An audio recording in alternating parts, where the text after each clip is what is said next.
मेरा नाम मोहम्मद साजिद सैफी, रिहाइश में मेरठ की और बीएमपी बहुजन मुक्ति पार्टी से मैंने इस बार मेरठ हापुड़ लोकसभा का इलेक्शन लड़ा है। और मकसद है समान शिक्षा, समान रोज़गार, सभी गरीब आदमियों को, सभी पिछड़े लोगों को रोज़गार का मिलना में तय किया गया है कि जो हमारी पार्टी काम करेगी वो समान शिक्षा पर, समान रोज़गार पर काम करेगी।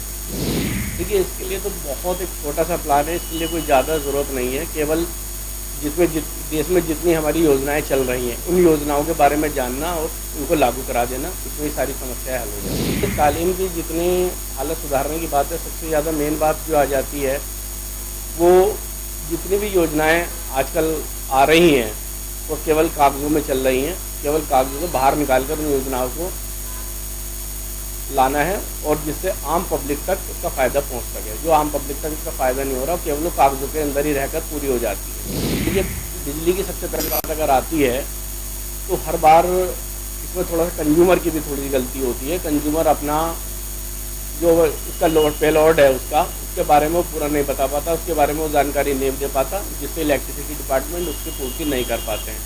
सबसे पहले कंज्यूमर को भी अपने जितनी स्थिति है, जितना उसका लोड उसका मंजूर है, उसके बाद वो कितना एक्स्ट्रा चला रहा है उसको भी इसमें सहयोग देना पड़ेगा, उसको भी बताना पड़ेगा।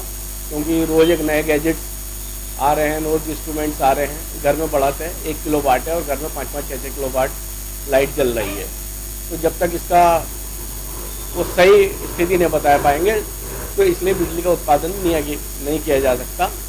लेकिन उसके बाद भी जो डिपार्टमेंट में भ्रष्टाचार है इसको भी हमें दूर करना पड़ेगा। महिला सशक्तिकरण की बात, जब तक सबसे पहले तो मैं कह चाहता हूँ कि बराबर की एजुकेशन, जब तक महिलाओं में बराबर की एजुकेशन नहीं मिलेगी जब तक इसका कोई भी इलाज नहीं किया जा सकता। जब तक इसको समान शिक्षा, खासकर मैं मुस्लिम वर्ग में क्या पाऊँगा कि जब तक मुस्लिम वर्ग में महिलाएँ निकल कर आगे नहीं आएंगी, घर में हम ये देखने की ख्यालात को नहीं छोड़ेंगे कि लड़कियों को नहीं पढ़ाना चाहिए, इस तरह के ख्यालात हम नहीं छोड़ेंगे जब तक महिला सशक्तिकरण नहीं हो सकता। देखिए, हम तो सबसे पहले जो लेकर चल रहे हैं वो एक समान रोज़गार की बात लेकर चल रहे हैं, जिसमें एक रोज़गार के लिए मेरठ में 8 क्लस्टर का डेवलपमेंट किया है, जिसमें अगर वो 8 क्लस्टर लग जाते हैं तो मेरठ के कम से कम 2 लाख आदमियों को रोज़गार मिलेगा। जिसमें हमारे यहाँ कैची क्लस्टर चल रहा है, पेट्रोमेक क्लस्टर चल रहा है, आर्टिफिशियल ज्वेलरी क्लस्टर चल रहा है, ग्लास एंड बीट क्लस्टर चल रहा है, एम्ब्रॉयडरी क्लस्टर चल रहा है, बैंड बाजे क्लस्टर चल रहा है। अगर ये क्लस्टर हमारे यहाँ मेरठ में कामयाब हो जाते हैं, इस पर हम काम लेकर चल रहे हैं, तो मेरठ की तरक्की बहुत ज़रूरी है।